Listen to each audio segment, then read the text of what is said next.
What's up there, Lego fans? Welcome back. Alex and my boy Josh here with me. What's going on, Josh? What's up? Welcome to this review and comparison video of these two wonderful Technic vehicles. Let me go ahead and introduce what we got here. This is the brand new Lego Technic Mercedes-Benz G500 professional line. Set number 42177, contains 2,891 pieces. And guess how much it costs, Josh? I would say $250. You are a good guesser. Yes, $250. It's going to be released as of the 1st of August. Now, when Lego sent me the email with the offer for this, I never know what they are. I just have the set numbers. But after some investigation, I found out what I was getting. I was like, oh my gosh, I really want to review this yet because I love these scale vehicles. They're really cool. But they also sent me 3 other vehicles or sets with this as well, which will include the Koenigsegg Jesko Absolute White Hypercar, which is interesting because they also have a gray one as well coming out at the first of the month. They're both $50, so you can choose your color. They also sent me the Emirates Team New Zealand AC75 Yacht. That's a $120 set. And the massive Volvo FMX truck EC230 electric excavator. It's $200 and all those come out at the first of the month as well. But like I said, this is what I really wanted right here. Right, Josh? Yeah. I mean, come on. Now, I went downstairs and I grabbed the Land Rover Defender. This came out in 2019. It retailed for $200 and I absolutely love it. I love it because they are still able to fit a lot of great functions with the working gearbox, working suspension. It is fantastic. And I got excited about this thing because it's kind of like a follow-up to the Land Rover. But is it better? And that's what Josh and I are here to help you figure out right now. So for the instructions on the Mercedes, there are 2 pretty sizable instruction booklets. And as expected, there's some information about the design of this thing and the development. And this is actually the 45-year anniversary of the Mercedes-Benz G-Class. So that is pretty cool. And they have this timeline of all of the cars over the 45 years. So this is kind of a big deal because it's celebrating a big milestone for this particular vehicle. So Josh, let's start with looks. I know there's a lot of stuff going on underneath the hood of these things and the panels. Okay. But what do you think of the look of this thing? All right, so just for appearance, I think colors, this one wins just because the orange looks a lot better. This one's kind of a lower green, but that's just how the color is on that, right? Okay, it's very eye-catching is what I'm trying to say. Yeah, that's what I'm saying, yeah. Definitely a bright orange. I like the trimming.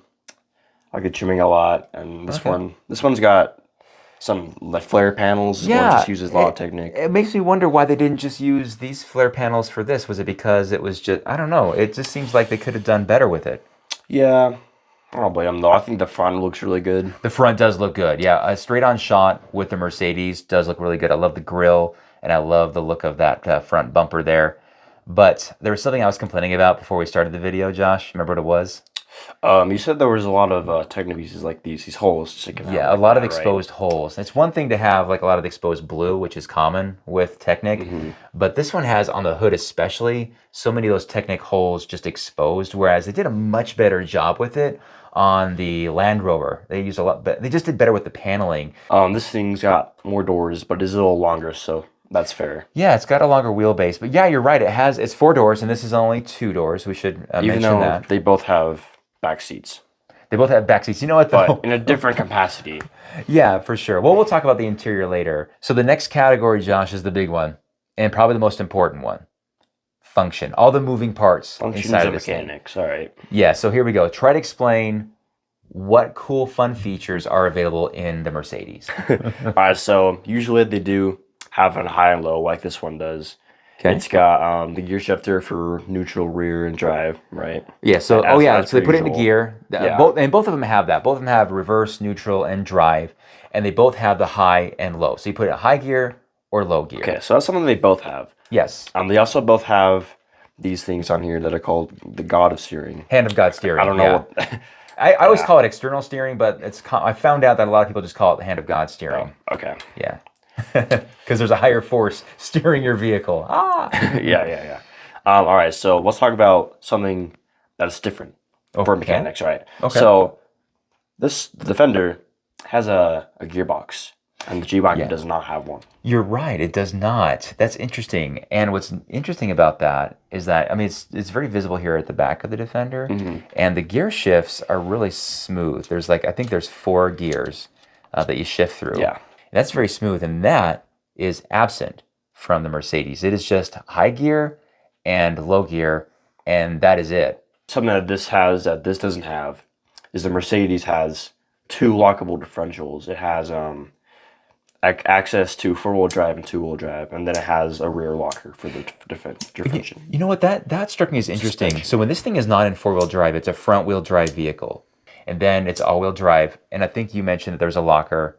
There is a locker in the rear axle, but it's not available from the cockpit. You have to turn it over and push a switch. Yeah, you manually switch it over. Yeah. And it's easy enough to do. But I thought that was pretty cool that it had a rear locker. I don't think I've ever seen that on a vehicle, like a Technic vehicle like this before.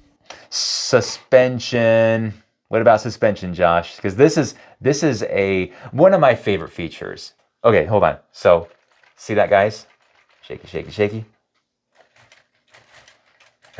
It's a lot more wobbly on the Mercedes. Now, these don't have sway bars in them, right? That's not a thing in Lego cars, right? But it almost seems like this one does have sway bars in it. This one, no sway bar. If you're driving 80 miles an hour and you start turning, this thing's gonna lean over. Whoa, whoa. Kids might like it, but the adults are like, whoa, what's going on? This is not stable. But I do like the suspension travel of the Mercedes. Yeah, that's true. Obviously the front has a lot of give, but the back on the Mercedes, it doesn't go down very far. So it's pretty good if it's like just moving like this. But we also figured that's because like it's stiffer in the back because it has a tow hitch on it. You guys who tow know that that's going to be normal. You're going to have a stiffer back. No, I think I like this a lot. And I also noticed that the wheel and tire package, first off, the rims are identical. Right, so we know the rims are the same size. Same thing, yeah. The tires are not, though. There's much beefier tires. Oh yeah, they're not just all-terrain. They look like almost like they're mud tires on the Mercedes compared to the Land Rover. And that being the case, the tires are taller on the for sure Mercedes-Benz. So what's under the hood? What's under the hood on these things? Now, before I just want to mention this, Josh. I think when I look at what's under the hood on both of these vehicles, I think the Land Rover's looks better as far as like what's in there. Yeah, they put a lot more detail into the engine on the Defender for sure. But the Mercedes looks pretty clean, right? It does look clean. Yeah. There's like a little hood thingy that holds it up that you can kick it up with. And they both have the inline 6, right? Yeah. And the little pistons go up and down as you drive it in gear. You can't see the Mercedes, but if you rip it off, you can see it. In fact, I'm sure it's meant to come off. I think it was. Oh yeah, it is easy to take it off. In fact, when you and I were trading off building this thing, I think it was after the first 7 bags. It had a really cool look with just the frame and engine and steering. Oh, yeah. Before you put all the paneling off. And that was a cool part where you can actually start playing with it a lot. Yeah, Defender had the same scenario too. When I was building it, it was the same thing. Anything else with functionality? Oh, the doors. How do the doors operate on the Mercedes? You have door handles that actually work. You can unlock them, open them. And they have a latch. Pretty cool, yeah. And all of them the back ones have a latch as well. Yeah. The Defender does not have that, but it is stiffer. It's very rigid. Yeah, and very it does stiff. stay closed. This one's really loose. And the back on the Mercedes opens as well with a latch. It does. On the very, very back, though. Oh, yeah. And that opens great. However, what's really cool about this is they did this really interesting function on the Land Rover where you turn the wheel and it unlocks it with this big contraption to open it. Yeah, that is. Which I thought was interesting. Yeah. So, but it's fun. They have their weird quirks and things like that. One thing that was interesting that caught my attention when building the Mercedes was that it has windshield wipers. It has windshield wipers. Pretty interesting. There's not even a windscreen. It's like, you know what? Yeah, it's like they're building it and they just saw the Technic beam there in the front. Like, you know what? I think we can put windshield wipers on this. Let's do it. Yeah, all right. They both look fine on the interior, but I want to mention this. When I was putting stickers on, and yeah, the Mercedes has stickers. They both have stickers, but the Mercedes has its fair share of stickers, obviously. There's no getting around that. And a lot of that's going to be on the dashboard. And the dashboard sticker had this GPS of this course. It looked like it was Europe. Yeah. And it had coordinates. And Josh and I looked it up.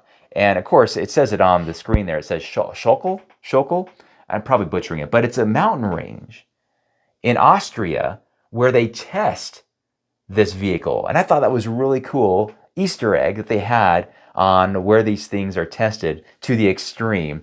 But yeah, good looking seats. The seats are almost, pretty much the same scale in both of them. However, like you said earlier, the Mercedes has a full-on back seat. There's just a back.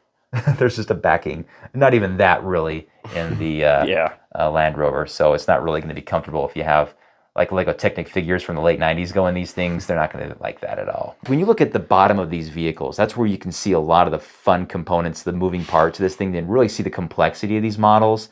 Not just the gearbox and all that stuff, but with the working suspension. I think, Josh, aesthetically, I like the Land Rover more. The Mercedes is fantastic. I love the suspension travel. I love the ruggedness of it and the playability of it. But man, something's got to be said about the Land Rover and just its smooth, clean, paneled look, right? Yeah. I'd just like to say I've only seen or built 2 vehicles that have a solid rear axle suspension. Oh, yeah. This Mercedes and the Ford Raptor. Only 2 that have that suspension. The Raptor, yeah, the 2-wheel drive Raptor. That's right. And I think, I think they did a much better job with this one, though. I mean, it is bigger, obviously, but yes, it's a much better job, I'd say. Yeah, but yeah, at a price tag of $250, I think given the fact 5 years ago we had this vehicle at $200, and given the functionality of it and the scale of it, the complexity of it, and just the overall fun, and granted that it is an IP, intellectual property of Mercedes-Benz, and it's an iconic vehicle, I think that's going to be, probably worth the money. But I will say, I'm not saying buy it for $250. I'm just saying it's probably there. It's a fair price.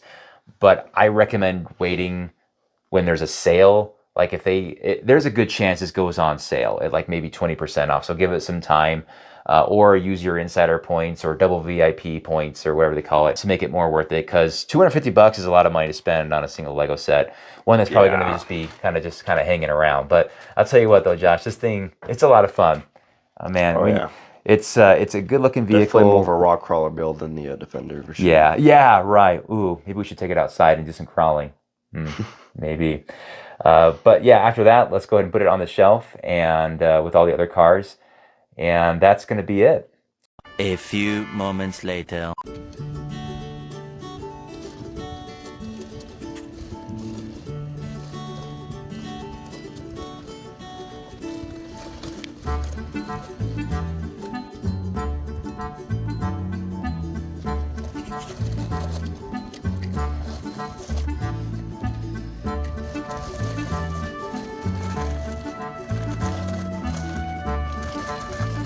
If I didn't know better, I'd say the Land Rover does better.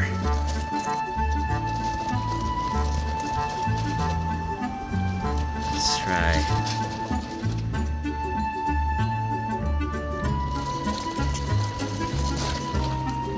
That did all right, actually.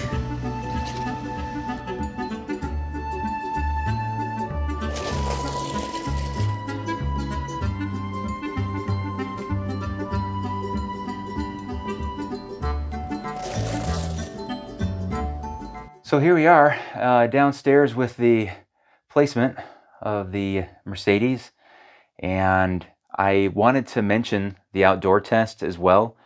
The Land Rover, clear winner, absolutely the clear winner in that, because it just sailed effortlessly over those pebbles. The Mercedes, not so much. It suffered a lot with the loose front steering. It was just all over the place, and it suffered. If it was stiffened up a little bit, I think it would do just fine. Now, obviously, these are not supposed to be taken outdoors, right? These are Lego sets are supposed to be indoor toys. They're displayed indoors. They don't interact well with the sun, right? So, but I will say this: I think the Mercedes looks fantastic up on that shelf. So. It displays very, very well. I had to demote Josh's Ford Raptor, so I put that in his bedroom upstairs so that the the Mercedes could fit up there. But yeah, I hope you guys enjoyed that fun little video. We had a good time building it and showing it off and playing around with it out in the rocks. Yeah, love these things. I love all these large scale vehicles. Anything that like a lot of moving parts in them. gears and suspension are just a lot of fun. And no, I didn't bring this guy up here. That's just not a real comparison. But these guys, yeah, they are awesome. All right, guys, thank you so much for watching. We'll see you next time. Bye.